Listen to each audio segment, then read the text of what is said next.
We shall be continuing with rats, racing against time for students in pathology, and the chapter is GIT. The topic for the day is polyps of intestine. This can be asked as an essay, a short essay, a multiple choice question, viva voce, or come in the practicals of both pathology as well as surgery. Think of the subheadings. The subheadings will take you to the answer. And these are the panel of subheadings that we should have in mind. This incidentally is a picture of a polyp. Have it in mind. We shall be repeatedly seeing it. Definition. A polyp is a lesion that projects above the surface. It can be either the mucosa or the skin. And these are the ways of classifying the polyps. It might be solitary or multiple, pedunculated or sessile, true or pseudo, neoplastic or non-neoplastic, sporadic or part of a syndrome. So this is a very nice and logical way of dividing them. And look at this picture over here. This is a sessile polyp. In the sense, it doesn't have a stalk. It is flatly adherent to the surface of the mucosa. And its counterpart over here is pedunculated. A long stalk is over here, and this is the polypoid lesion that we are seeing. As mentioned earlier, it can be solitary, but look at this particular picture and count the number of polyps that we have got. You find that there are innumerable, say at least 100 polyps in this particular one, and the patient can be having more than 1000 polyps in the intestine. A minimal of 100 is a criteria for familial polyposis. By heart, this list. There are a lot of syndromes that are associated with it. We shall be dealing with them later on. So this again is a picture. Try to draw this one and describe it in detail. This is a fantastic line diagram, very easy for the students, a must draw picture. So this is the normal mucosa and this is a muscular layer. I find that the lesion is limited to the mucosa and I'm finding the normal mucosa going along the stalk for some time, after which it proliferates into a polyp. And sometimes there can be normal intestinal folds which are thrown. So this is a normal intestinal fold and this is a polyp. So this is the stalk of the polyp which will be having a fibrovascular core, and this is the polypoid lesion as such. A definite draw for the students.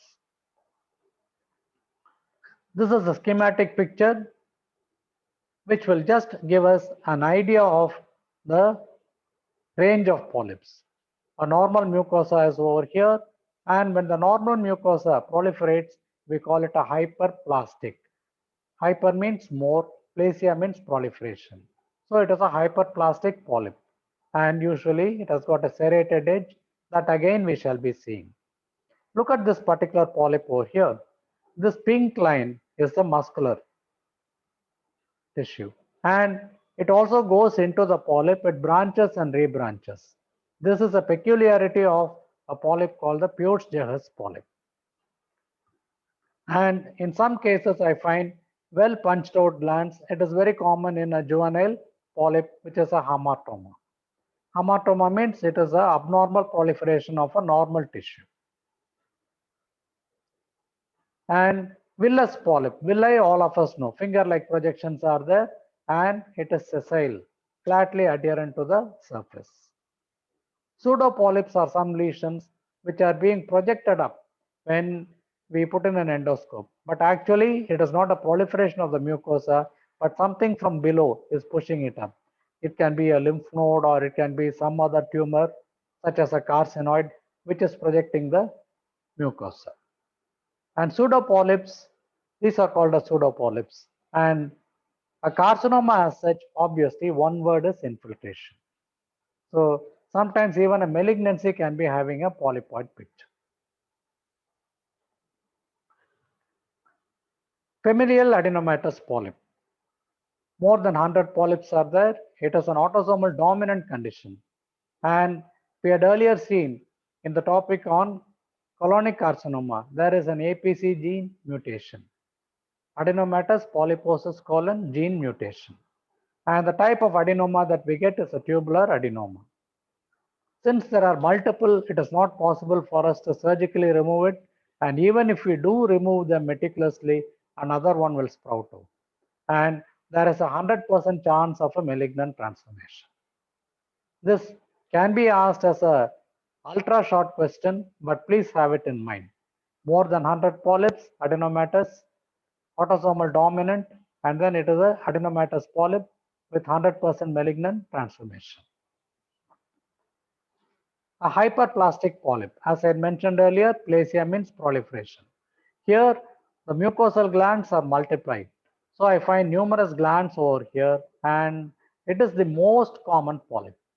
Overall, for all the polyps, neoplastic, non-neoplastic, everything put together, this is most common, occurs in the age of 60 to 70 years.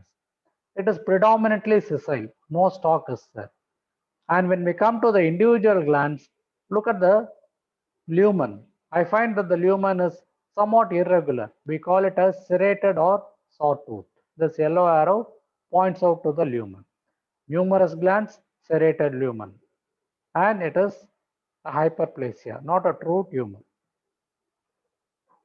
This is the Peutz-Jeghers syndrome that we had mentioned earlier. And what is the meaning of a syndrome? It is a group of disorders, of which I find that the polyp is one. There is a huge polyp that is there, and there is this pink line that we are seeing is a branching muscular core. Usually it is only fibrovascular, but here I find the smooth muscle itself is branching and supporting the glands. The patient otherwise has got pigmentation of the mucosa. It's a Peutz-Jeghers syndrome. Sometimes it can be associated with malignancies of other visceral organs. And the typical appearance is a pine tree-like appearance. So the muscular core, it branches and rebranches just like a pine tree. Adenomatous polyp. Adenoma means it is a benign counterpart of an adenocarcinoma. It's a benign tumor. There are three types of this adenoma. One is a tubular adenoma, another is tubulovillous, third one is villous. So in this one I am finding, just like the earlier diagram, I find that there is a stalk over here, normal mucosa, and then there is a proliferation of the mucous glands. The classical feature is they are all well punched out, as though with a punching machine they have punched it out. And they are all lined by normal mucous glands. It can be goblet cells or columnar cells. I have also explained this picture in the game. Kindly go back to it. So it is an adenomatous polyp with tubules in the lamina propria. And juvenile polyp, it is multiple, usually occurs in the colon. As the name implicates, it occurs in children. There are large polyps over here. They also call it as hamartoma. Occurs predominantly in children less than 5 years of age. This is the supporting stroma or the lamina propria. These are all the glands of varying sizes, absolutely blunt. Tubulovillous. Earlier we had seen tubule, well punched out glands, but in this I am finding that there are some glands which we can still call as tubular, but then there are multiple finger-like projections which are the villi. So it is a tubulovillous adenoma. Generally the criteria is 25 to 75% should be villous, and it is an intermediate form. The behavior is in between an adenocarcinoma, tubular adenoma, and a villous adenoma. This again, going back to it, a couple of pictures for the nature of the polyp. It can be a hyperplastic polyp or it can be an adenomatous polyp. And it can be either a pedunculated polyp that we are seeing or it can be a sessile polyp. And this is a diagram of a hyperplastic polyp, almost a hamartoma. Projections are there, but main thing to concentrate is the serrated lumen that we are seeing. This is a tabular column that you people should leisurely by heart. It gives a summary of the entire gamut of changes that you see in the polyps. The range of polyps are given over here. What is the site, morphology, the microscopy, and the significance. Is it clear? For example, a villous adenoma, you find that there is 40% malignant risk, whereas in a tubular adenoma, it is much less, depending on the size. Juvenile polyp more commonly seen in the children. I would like you people to kindly by heart this one. I will not be repeating it because it has been covered elsewhere. Gardner's syndrome. Always a syndrome is a group of disorders that are packed together. So in this, the patient can be having multiple impacted supernumerary teeth. It is an adult patient, but then you find that no tooth has fallen. It is retained, and there are also the new teeth. It results in supernumerary teeth. Multiple polyps can be seen in the intestine. Osteoma of the bone, a benign tumor of the bone, multiple epidermal cysts, and there can be desmoid tumors also. Desmoid tumors are fibrocollagenous. So kindly read this one. Gardner's syndrome, if you write, you score a mark over it.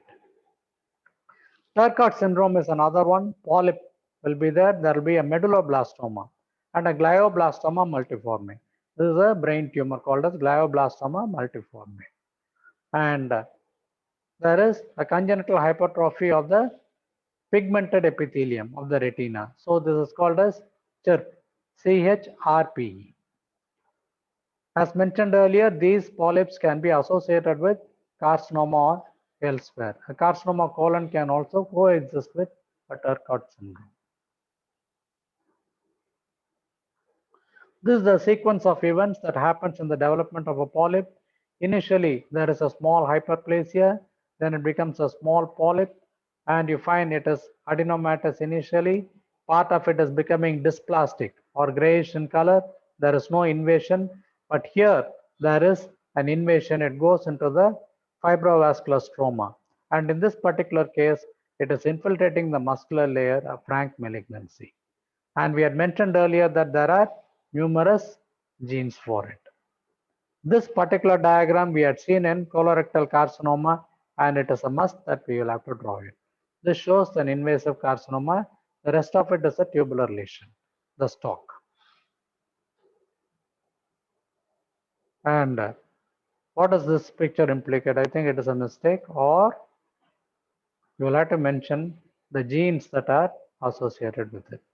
It can be the APC gene or the P53 gene or the DCC, etc. All have been covered in this.